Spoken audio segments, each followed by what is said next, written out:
আমি আজ আপনাদের সামনে শসা আর পেঁয়াজের রায়তা করে দেখাচ্ছি।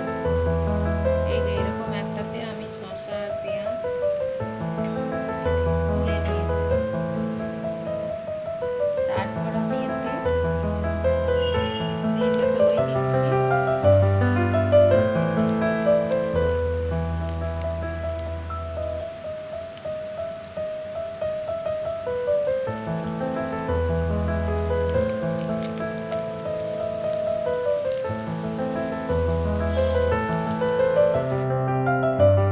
এরপর আমি এতে একটু বিট নুন দেব।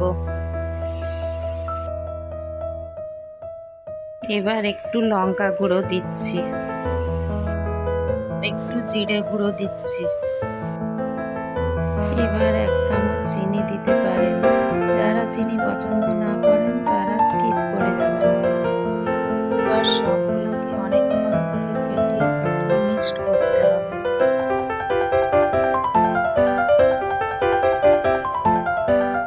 এটার মধ্যে দইয়ের দানাগুলো দানা দানা থেকে যায়, ওই জন্য খুব ভালো করে ফেটাতে হবে। এই ভিডিওটা আপনাদের কেমন লাগলো জানাবেন। ভালো লাগলে লাইক, কমেন্ট, সাবস্ক্রাইব করবেন। ধন্যবাদ।